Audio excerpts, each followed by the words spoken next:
Meneropong Dunia, Gerakan Wanita di Dunia. Penerbit Jambatan Amsterdam, Jakarta. 1. Suatu percakapan. Seorang laki-laki dan seorang wanita bercakap-cakap tentang kedudukan kaum wanita di dunia. Si laki-laki dengan semangat mempertahankan pendapatnya bahwa manusia hanya baru akan bahagia bila wanita dalam hal keuangan tidak lagi bergantung pada laki-laki. Keadaannya akan demikian kalau ia juga mempunyai jabatan sebagai orang laki-laki atau secara bagaimanapun bekerja sehingga ia menerima upah berupa uang.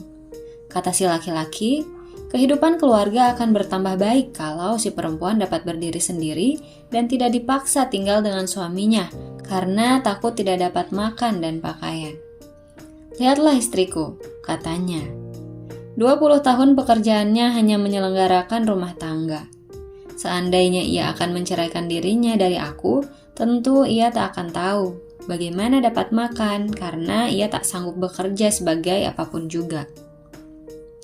50 tahun yang lalu, tidak seorang laki-laki akan berkata demikian. Karena pada zaman itu, orang laki-laki semuanya berpendapat bahwa tempat perempuan adalah di rumah. Sebaliknya, bila 50 tahun yang lalu seorang perempuan berani bercakap sebagai laki-laki itu, tentu ia akan dipuji oleh segala saudaranya kaum wanita. Karena mereka percaya bahwa bila kaum wanita dibolehkan saja mengerjakan pekerjaan laki-laki, tentu segala soal dan kesulitan akan selesai. Akan tetapi, ketika perempuan itu mendengar perkataan laki-laki itu, ia berpikir bukan karena laki-laki itu lupa bahwa rumah harus dibersihkan dan makanan harus dimasak, biarpun si perempuan bekerja di luar rumah. Ia berpikir karena timbul pertanyaan dalam hatinya. Apakah sesungguhnya kebahagiaan seorang wanita tergantung pada uang? Mata uang yang berdering-dering atau uang kertas yang berdesir-desir yang diperolehnya sebagai uang jerih payahnya sendiri? Tidak, katanya. Saya yakin bahwa kebanyakan orang perempuan akan merasa sangat bahagia bila mereka dapat bekerja untuk keluarganya atau rumah tangganya sendiri. Sebaliknya, tentulah hendaknya ia diberi kesempatan, menurut kehendaknya sendiri, bekerja di luar rumah. Seorang perempuan yang ingin sekali menjadi tabib atau juru rawat, hendaknya ia dibolehkan dan diberi kesempatan itu, sekalipun ia bersuami. Dan saya pun yakin bahwa adalah suatu hal yang baik untuk tiap-tiap perempuan kalau ia juga menaruh perhatian pada hal-hal yang terdapat di luar lingkungan keluarganya, seperti persatuan kaum wanita di desanya, kewajibannya terhadap rumah anak-anak terlantar, dan lain sebagainya yang meminta waktunya sehari atau 2 dalam seminggu. Akan tetapi, Tuhan Allah menjadikan manusia berupa laki-laki dan perempuan tentu ada maksudnya. Maksudnya bukanlah supaya laki-laki lebih tinggi kedudukannya dari perempuan atau perempuan lebih tinggi dari laki-laki. Bukankah seorang tani tidak pula lebih tinggi kedudukannya dari seorang pekerja pabrik atau sebaliknya? Oleh karena masing-masing mempunyai pekerjaan sendiri-sendiri, suami dan istri hendaklah bekerja bersama-sama, masing-masing sesuai dengan pekertinya, berusaha sebanyak-banyaknya membangun dunia untuk anak cucunya yang lebih baik daripada dunia yang kita diami sekarang ini. Mungkin kaum wanita yang membaca buku ini akan berkata bahwa semua ini sedap untuk didengar. Akan tetapi, bagaimanakah menjalankan segala-galanya dalam praktek? Kita kaum wanita memang bersifat praktis. Kita biarkan kaum laki-laki memperdebat dan memperbincangkan soal perindustrian pakaian dengan panjang lebar misalnya. Tetapi kita kaum perempuan ingin mengetahui bagaimana kita dengan sebaik-baiknya dan semudah-mudahnya dapat membuat pakaian anak lelaki yang berumur 10 tahun. Maka, sekarang kita hendak bercakap-cakap tentang kedudukan kaum wanita di dunia. Kita tidak akan puas bila kita dalam teori saja mengetahui apa kewajiban dan apa hak perempuan di beberapa negeri. Akan tetapi, kita ingin pula mengetahui bagaimana kehidupan Nyonya Smith di Amerika dan apa pekerjaan Nyonya Johnson di Inggris. Apa pula pekerjaan Nyonya Kavanskaya di Rusia dan Sadiqah Abbas di India? Apakah artinya bagi Makbule di Blan waktu Kemal Pasha di negeri Turki menghapuskan khalifah serta menjalankan hukum kewarganegaraan Eropa Barat? Oleh sebab hukum baharu ini, dengan tiba-tiba kaum wanita memperoleh hak yang sama dengan kaum laki-laki, hingga secara resmi dilarang laki-laki beristri lebih dari seorang.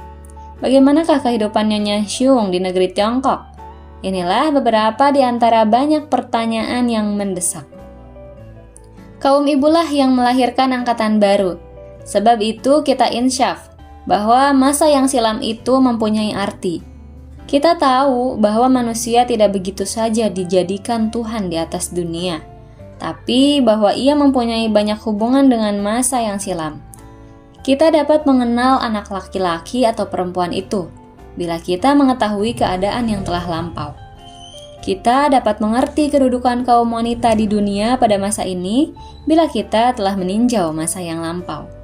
Oleh sebab itu, kita bercakap-cakap tentang kehidupan kaum wanita pada masa yang telah silam.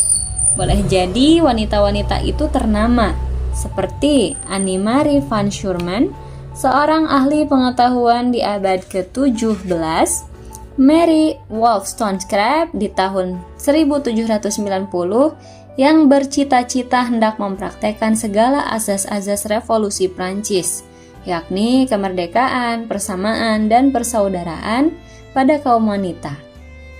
Elizabeth Fry yang mulai memperbaiki keadaan rumah penjara serta cara menghukum seseorang.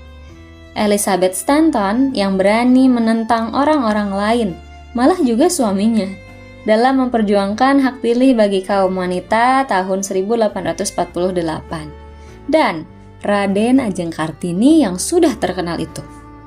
Mungkin pula kita sama sekali tidak mengenal nama-nama wanita masa dahulu itu.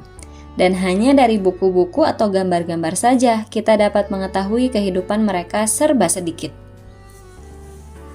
Apabila kita sekedar mengetahui tentang kehidupan mereka pada zaman yang lampau, mengetahui perjuangan mereka untuk merebut hak kemerdekaan bagi kemajuan jenis kelaminnya, dan untuk memperbaikan keadaan sosial, maka kita telah mempunyai suatu petunjuk bagi kehidupan kita sendiri. Jarum pedoman kehidupan ini bagi segala kaum wanita arahnya sama saja. Pada lahirnya kehidupan seorang Nyonya Smith di New York berbeda dari kehidupan Nyonya Ondang di sebuah kampung di Minahasa. Akan tetapi sesungguhnya kehidupan kedua wanita itu tak berbeda.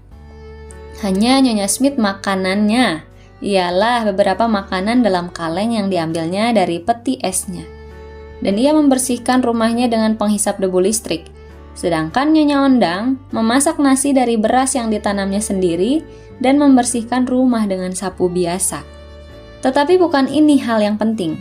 Yang terpenting ialah bahwa mereka kedua-duanya mempunyai kewajiban yang sama, yakni ikut membantu membangun dunia yang lebih baik untuk anak-anak kita. Membangun masyarakat baru, dalam mana semua manusia dapat hidup dengan tidak takut-takut dan tidak berkekurangan, dalam mana mereka merdeka mengeluarkan buah pikiran dan merdeka memeluk agama masing-masing. Para pembaca janganlah sangka bahwa kami dengan pasti dapat memberi pedoman hidup itu. 50 tahun yang lalu, kaum wanita menyangka bahwa segala cita-cita akan tercapai bila mereka mempunyai hak yang sama dengan laki-laki, sehingga mereka akan dapat membuat undang-undang yang baik dan dapat mengatur susunan masyarakat yang lebih sempurna. Sayang, pengalaman kita mengatakan bahwa halnya tidak demikian. Dunia bertukar dengan cepat. Bangsa-bangsa yang berabad-abad dijajah oleh bangsa asing sekarang menggenggam nasibnya sendiri. Gerombolan-gerombolan yang telah berabad-abad lamanya biasa menerima perintah dari tuannya. Sekarang ikut bersuara dalam memperbincangkan kepentingan perusahaan mereka.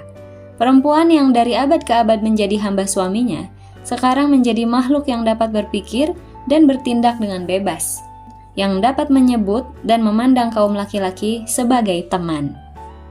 Dan seperti seorang anak muda yang baru dewasa, amat sukar menyesuaikan dirinya pada orang-orang dewasa. Demikian pula lah kaum wanita, sukar menentukan sikapnya dalam dunia yang baru itu. Tapi pula, kesulitan itu bagi Nyonya Smith tak ada bedanya dengan kesulitan yang dialami oleh Nyonya Ondang.